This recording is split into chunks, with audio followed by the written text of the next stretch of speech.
So today's coaching moment is all about authority. According to the first definition in Merriam-Webster's dictionary, authority is the power to influence, command thought, opinion, or behavior. For instance, the president's authority is one way to look at it. The second definition is freedom granted by one in authority, a right. Who gave you the authority to do this or that or as you wish? In small businesses, SMEs, or subject matter experts, command a great deal of influence in thought, attitudes, opinions, and even, yes, behavior. As a business owner, you are the SME for your business.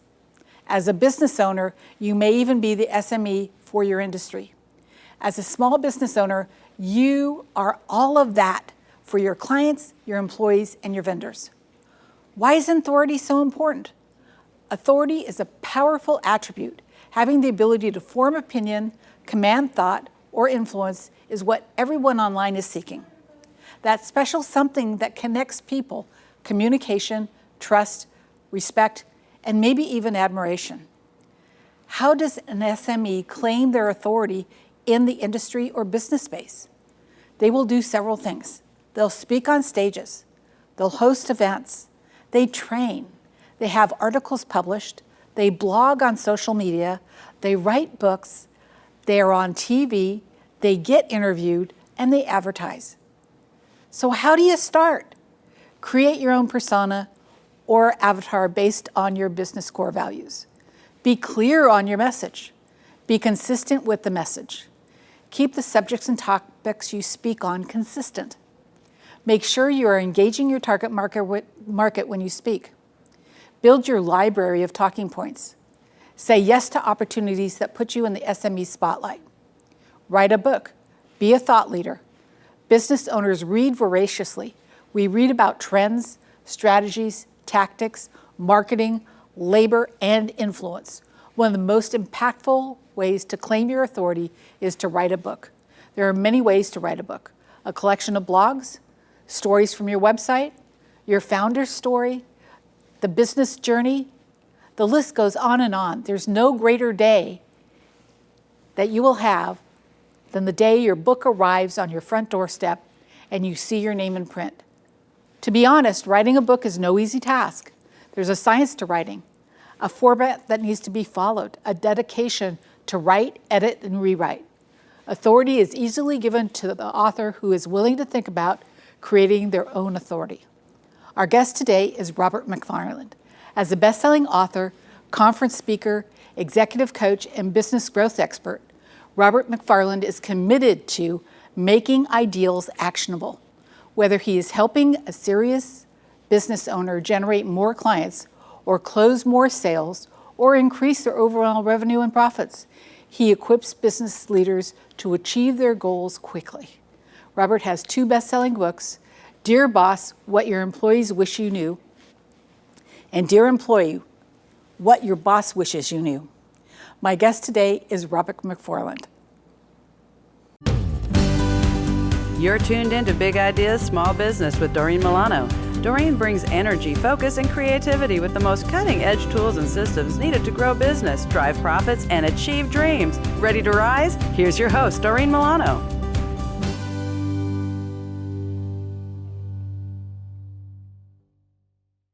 I want to welcome Robert McFarland, and he is to talk to us today about authority. It's a big subject. And let's start with your books, because you have written 2 best-selling books. One of them is Dear Employee, What Your Boss Wishes You Knew, and Dear Boss, What Your Employees Wish You Knew. And so tell me a little bit about how you chose those subjects. Yeah, when I really was looking into writing books to really establish my authority in terms of being someone who is able to speak into the culture of a business or something like that, it really made sense to really speak to it from a position of leadership. Okay, to give them a sense of empowerment in terms of how a company leader can be a better leader, and then also how their employees could also become better leaders. And in the process, then established me as a thought leader in that space. That is awesome. So when we talk about these particular books and your subjects, was there a period where you had to really create your persona, the core values that you were going to connect to and how you were going to bring those core values to life within these books? Absolutely, because the whole thing about really creating that kind of culture, we have to start from values. Because that's part and parcel of a culture. Every culture is started in values. And so therefore, for me, I had to start off with the values that I held dear in terms of making sure I expressed them appropriately into the books and then be able to create the culture I wanted them to see in terms of the authority I was going to be able to create. Absolutely. So when you go through that process, I mean, it's kind of cathartic, isn't it?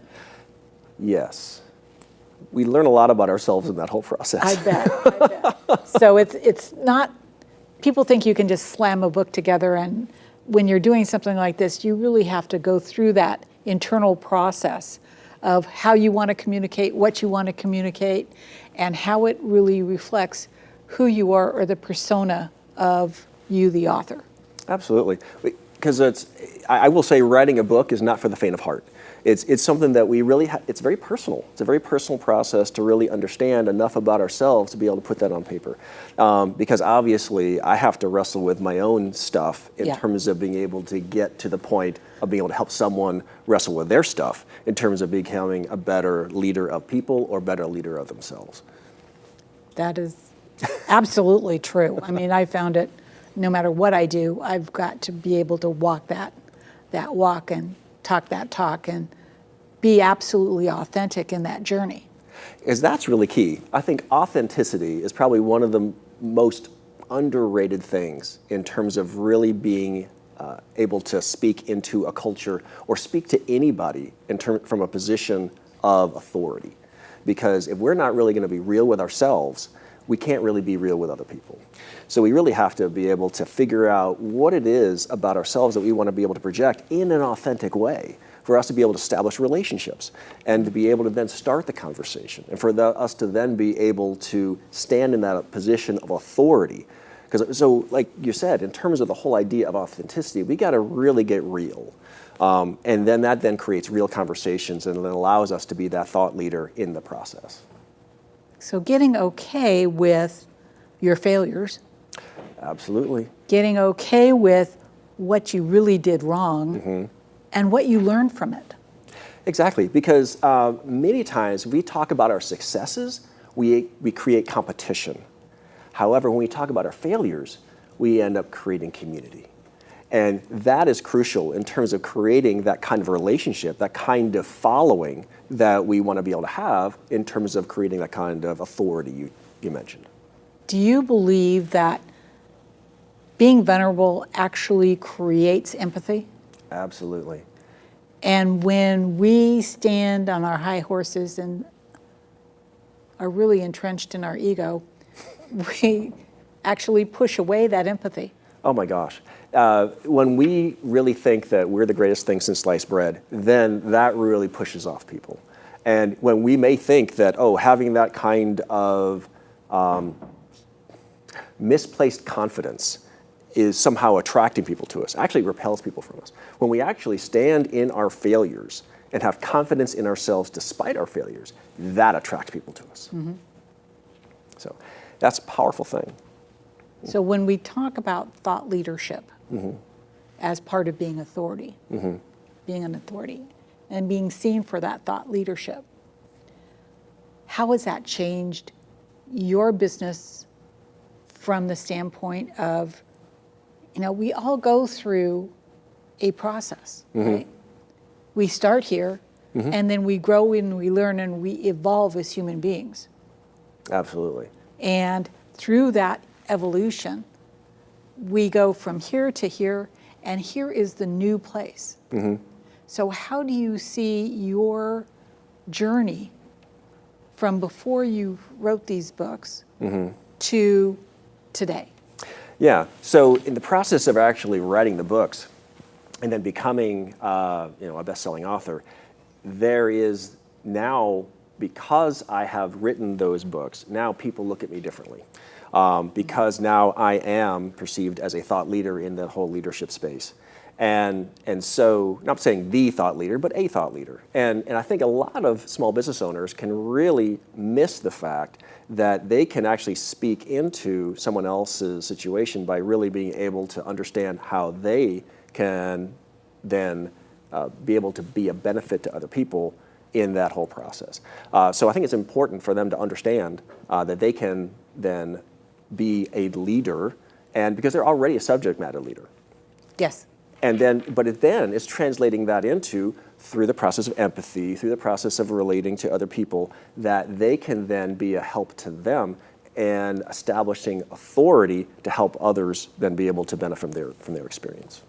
That is absolutely right on. I mean, that's my experience. Yeah. You know, it's so difficult as we go through this process to really land on what it is that we've learned, right? So let's take a moment. We're going to stop right there, and we'll be right back. The OBBM Network is the premier voice for local business, and we take that responsibility seriously. The OBBM Network has everything you need to grow and transition your business for success on popular syndicated podcast networks, Roku and other video channels, and the OBBM Network app. We work for you, local business, and we've got your back. It seems like there's never enough time in your business to get everything done that you need to. Searching for the right employees to represent your brand and satisfy your customers was already hard enough, and now there are even fewer options out there. How do you find the right people and keep them?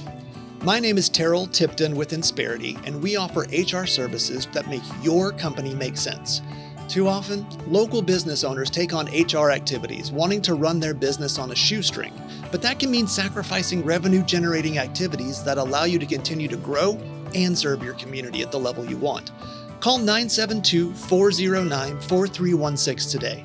I'll walk you through Insperity's outsourced HR services and health insurance options and help you come up with a plan that gets the most out of your business and your budget. Insperity provides stability to businesses in uncertain times and has been helping companies just like yours since 1986. Call 972-409-4316 and talk to me, Terrel Tipton. It's time for your business to run better, grow faster, and make more money. 972-409-4316. Call today. One last time, 972-409-4316. Multiple streams of income are the local business owner's new protection against inflation. If you enjoy sharing health insights and helping others live their healthiest lifestyle possible, you can create wealth for yourself and your family by doing what you love to do every day. Call 469-939-8933. Discover how to incorporate additional financial revenue into your love of health and wellness and the work you're already doing, using your time wisely and leveraging networks you already work with. Ready to learn more?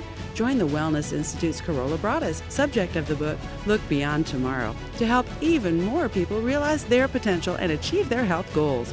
Build a side business with products sourced in North America and protect your bottom line. Call 469-939-8933 today. That's 469-939-8933. Call now. Welcome back. We're speaking to Robert McFarland, and we were talking about how to build authority. And Robert, let's talk a little bit more about building authority and how it really helps create culture in a company. Absolutely. So the whole idea of creating culture is, first of all, we have to be clear about what we're trying to create. Okay, we have to have an understanding of what the terminology we're going to use in terms of creating that culture. Secondly, we really have to be able to go into the whole process of implementation. So we have to be able to communicate it clearly, and then we have to be able to implement it. Because if we don't implement, then you know what happens at that point. Well, without implementation, ladies and gentlemen, I want to be very clear here that if you have not curated your culture is going to be based on the lowest common denominator in your business, which means the employee that doesn't show up on time, the employee that misses work, and those things become acceptable, and that then becomes the foundation of a failing culture. So if you're not curating your culture, or you need to know more about curating your culture, start with Robert's books, because they really are culture-based leadership. Yeah, and so And not only do we need to implement it, like you were saying, we have to be consistent in the implementation. Absolutely. So you can't just, it's not just a one and done. It's got to be done over and over and over and again, because culture is created by 1,000 little things that we do consistently over and over again. It's training. It's making sure that your mission statement, your 5 to 7 words, is repeatable by every employee. It means that you are doing the things that actually build that employee up in that process, so they feel good about being able to be representing your company or the company they work for. Absolutely. So that's one thing right there that we really have to make sure we are doing, especially this post-COVID world that we find ourselves in. We have to make sure that we, as business owners and leaders, are really making sure that the goals of the company are meshing with the goals of our employees. I mean, gone are the days of sit down and shut up and do your work. I mean, those days are gone. Doesn't work. It doesn't work anymore. Now, because the power structure has flipped. Now, there's no longer this hierarchical power structure in terms of the boss telling the employees what to do. Now the employees are just saying, I'm done, I'm out of here. I mean, I talk to small business owners all the time who are having a hard time. Collaboration. Yeah, exactly. I've been saying this for a long time. Exactly. If you are not building a culture of collaboration, and let me talk to you a second about what culture does. One of the things that goes on in a culture that is well-founded within a company, let's start with Sewell Automotive, where the culture has been so trained and so ingrained within the employees that when somebody steps out of line, a new employee comes on board and they're not doing the Sewell way, the employees will pull them aside and say, this is how we do it. This is how we make sure that the employee gets that experience, the customer gets that experience. And that's so important, because really what you as small business owners really need to be doing is you need to make sure that you create a culture that will operate in the way that you would want to operate if you were not there. That's what culture creation is all about. And so when we're talking about the whole idea of creating this culture, it just reinforces everything that the small business owner wants to have happen in their absence. Because then what that does is it creates a saleable asset. Absolutely. So that they can extricate themselves from the position of leadership within the company, and they can sell it because it will go on without them, even if they're not there. And none of this happens overnight. Exactly. This is a process. It is a journey. Yes. For the business owner as well as the employee. Exactly. So making it collaborative, having the employee have a vested interest in the process and in their own future makes a big difference in how the business culture gets generated. Absolutely. But it all starts with clarity. So Yes. you as a business leader need to be clear about what you want and where you want your company to go, because that kind of clarity is going to be the driving force in terms of where the company's going to go. And then from there, we can then create the kind of culture that we can implement and then be consistent in that implementation. So I'm a little curious here. Yeah. One of your titles is Dear Employee, What Your Boss Wishes You Knew. Now, is that information still valid today, even though you wrote that book, 5 years ago? Yeah, believe it or not, actually it still is. Because actually I would say that it's even more valid today than it was then, if that's a way to look at it. But the whole fact is that people today are operating in I've heard the term, the quiet quit.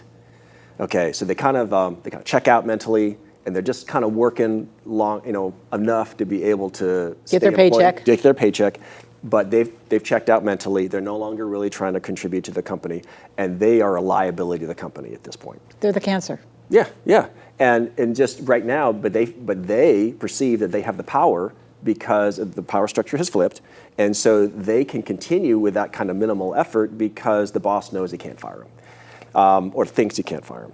And so with that, but that is ultimately going to be the downfall of the employee, having that kind of mentality, because it's not going to help them progress, it's not going to help them become what they need to become to be able to be someone that is that's marketable in the future. It's just going to keep them in the status quo. So, but my book, Dear Employee, talks about how someone can really grow and then become the kind of person who can eventually become the leader, the boss, whatever they want to become in the future. So one of the things that's really interesting is that a lot of the companies I deal with don't understand the process of an employee review. I mean, they really don't understand. They think it's the checklist of everything you did wrong and how you want somebody to improve, instead of looking at that review as how to engage the employee in curating their future. Absolutely. That's really crucial because it's an opportunity to be supportive. It's not an opportunity to just slap their hand. Right. It's a way to be able to help them grow and then help the company and the employee to be able to connect in terms of what the goals are that they have and the company has. And ladies and gentlemen, that is a huge part of how you curate part of your company culture, is really understanding where your employees need to go and what they need to grow into, the education they need, the training that they need to be a viable employee for tomorrow, not just today. Absolutely. And that's a really crucial part of the whole process of creating culture. What I found is that most small business owners really only focus on a couple of things in terms of how they do what they do, in terms of being able to express that appropriately. I've interviewed dozens of CEOs, and most of them just communicate what their expectations are, and some of them demonstrate it in terms of what they do. But training is a different animal. There we go. And then creating that culture goes even beyond that in terms of celebrating, actually having certain things that they do together to create that kind of corporate ethos.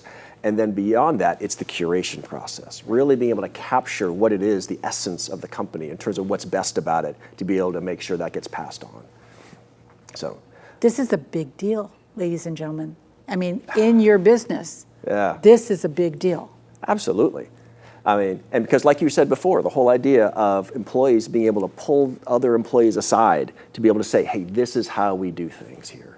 I mean, that doesn't just happen overnight. No. But that's got to be really reinforced. And that is really what everybody should be aspiring to create that kind of culture where It's part of the training process. Yeah. And let me tell you, small businesses don't have the time, they don't have the resources, they don't have this, they don't have that, to actually train their employees in culture-based issues. But it's because they don't have a vision to do it. I understand. They don't see the need. And so I really hope that you all take away from this in terms of seeing the need that there is to be clear about the kind of culture you want to be able to create. Because that's going to be crucial in terms of for you to be able to have a business that will be able to be a saleable asset beyond where you are right now. So it starts with core values, right?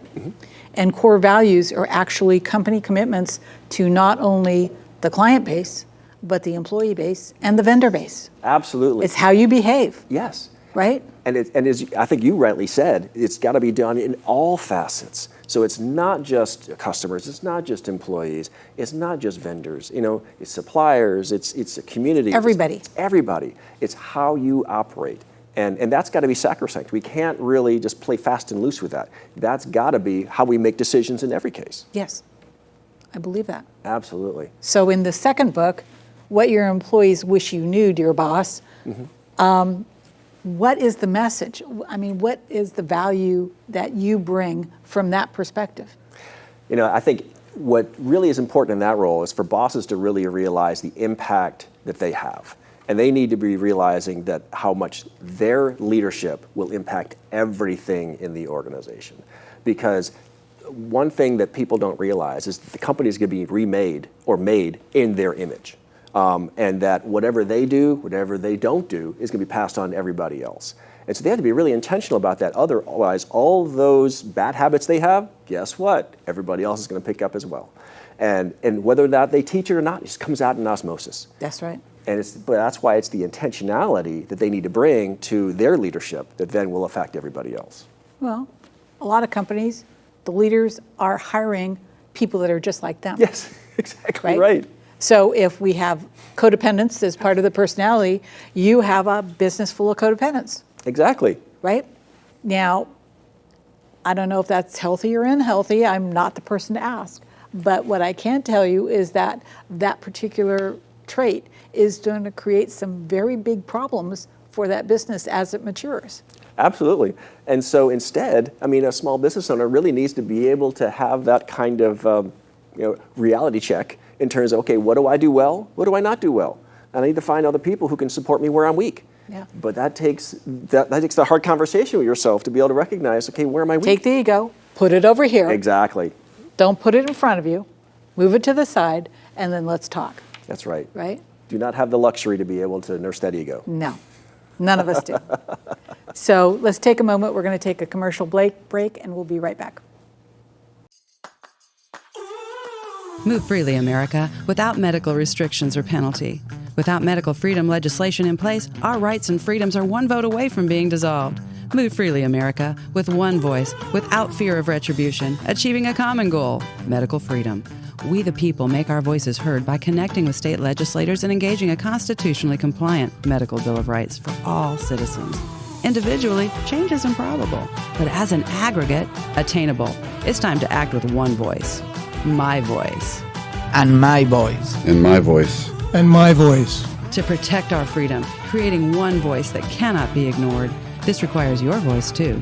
Move Freely America. Go to movefreelyamerica.org to find a chapter near you. Plug in, donate, and help our legislators defend our God-given rights under the Constitution. Move Freely America. My voice. And my voice. And together with your voice, we're one voice that cannot be ignored. Donate today. MoveFreelyAmerica.org.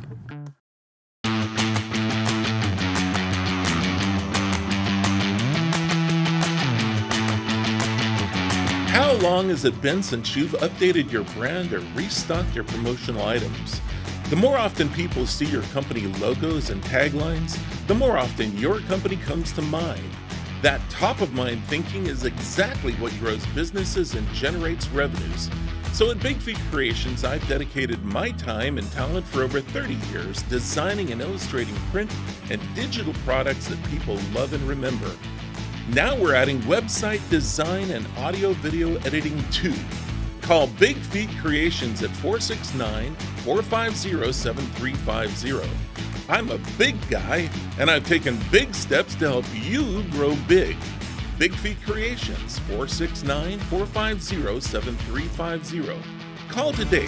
That's 469-450-7350.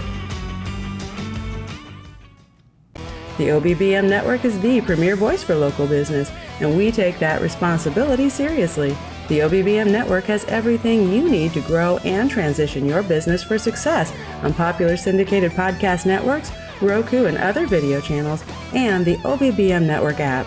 We work for you, local business, and we've got your back. We're back, and we are continuing our discussion about authority. And Robert, I'm going to hand it to you. Why is this important? The whole process of really establishing authority is so important. But I think it's important for us to think about what is really authority and what it is not. Yes. Okay, so authority is not about do this because I said so. It's not about being authoritarian and bossing people around. That's not what authority is. What I'm talking about when I mean authority, it's really being able to be the constant. Because your people really need you to be the rock. They need you to be the thought leader. They need you to be the person who's going to be able to know what the subject matter is about and to be able to express it well. That's really what they need. But beyond that, though, they need something more. Your employees need you to not only be the rock that's going to be keeping everything constant and everything focused in the right direction, they also need you to listen. They need you to be humble enough to be approachable so that your people can bring to you ideas and concerns so that you can then help them see how the foundations are applicable to them. So having that kind of ability to be a rock and also a sponge at the same time. It's called collaboration. Exactly, it's collaboration. But many people, I think, misunderstand the whole process of authority, that they think somehow they have to be inflexible and unbending and dictatorial, but it's not that. Yeah. But because it really involves humility. And that is a hard lesson. It is a very hard lesson. Putting the ego aside and getting humble and falling on your sword once in a while. Exactly. That's really what it's all about. So that's a big deal. And it is a big deal. That is a different conversation. It is a different conversation. But at the same time, is definitely well-founded in this conversation, Absolutely. right? So we've got about 4 minutes left. Tell us about, what your next steps are and how people can get a hold of you if they want to talk to you. Yeah. So in terms of how to contact me, you can find me at transformationalimpactllc.com. That's my website where I can be found. But in terms of next steps, where people could be able to go from here, I think they really need to be able to understand how we all need to be thinking about how we should be expressing what we do in a way that becomes winsome. And making sure that we are expressing the way that we are approachable at the same time. So having the foundation, but also being that sponge at the same time is really helpful in terms of helping people to be able to be, helping us as leaders be able to be more receptive and approachable at the same time. So do you have a golden nugget that our audience can really take to heart? Yeah, so in terms of the ability we have to be, we need to be intentional, we need to be consistent, and we need to be clear. Those are the three things that will be really helpful to you as a leader and us as leaders to make sure that we're implementing this all the time so that people can really be able to be joining you in this journey. Because leaders can't go alone. We need to have other people following us and supporting us as we move forward. So that And choosing to follow us. And choosing to follow us. That's really important too. Because if we're not approachable, we can't be leaders. No. Because no one's going to follow us in the process. And that's kind of sad. Yeah, that's very sad because we don't want to have that situation happen. We don't want that at all. But at the same time, who we are as individuals shows up in our leadership skills. Mm-hmm. So if you don't feel that you are exhibiting the right kind of leadership skills for your business at this time, stop, have a conversation, get a coach, talk to Robert, talk to myself, really create a network that you can fall back on, because the journey is not from here forward, it is from here forever. Growth doesn't stop. It is a continual process. And how we move forward is a big part of the culture that we're creating. Absolutely. So that's huge. So with that being said, is there anything from the audience that we need to answer? Because we do have a studio audience here. Any questions? So, how hard was it to write your first book? So the question is, how hard is it to write your first book? The first book is always the hardest to write. So, and that's one thing that I will definitely say that writing a book is not for the faint of heart. Yes. So, but the second one is always easier. That's a little encouragement for somebody who wants to be an author. But yes, it is not easy to write that first book, but actually being able to really understand how that process needs to come together and having that book proposal to keep you on task is really essential.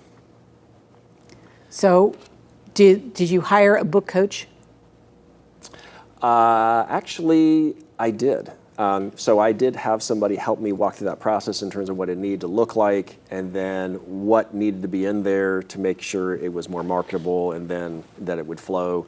Yeah, because there's a science to writing a book. There is a science to writing a book. And if we don't know what we don't know, we have to be willing to step back and ask for help. We do. And that's part of the culture that you're building, is having the willingness to step back and ask for help. Exactly. Right. So if people were interested in finding out how to be able to write a book, I would be happy to give them a sense of what they would take. And because having been there before, I'm certainly glad to answer any questions people would have about that. That's awesome. Yeah. Well, our time is up. Thank you for watching. We really appreciate you, and we'll see you next time. Hey, Doreen Milano here.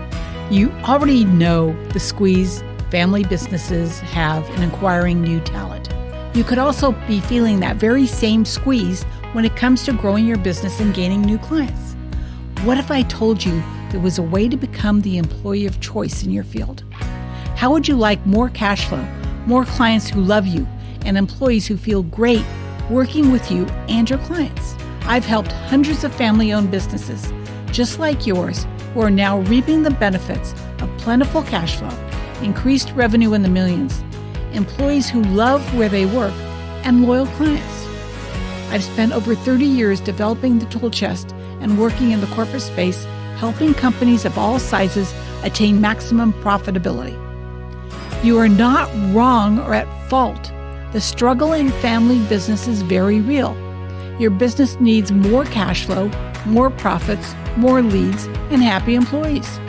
Spending the last 12 years working with family businesses, I've been upgrading and proving that these strategies actually work. The system is based on several key strategic components around people, strategies, process, and profits. I'm sharing my strategies with the owners of family businesses who want an edge in today's challenging market without having to reinvent the wheel. If you want to know more, go to v2e.biz or give me a call at 650-483-5798.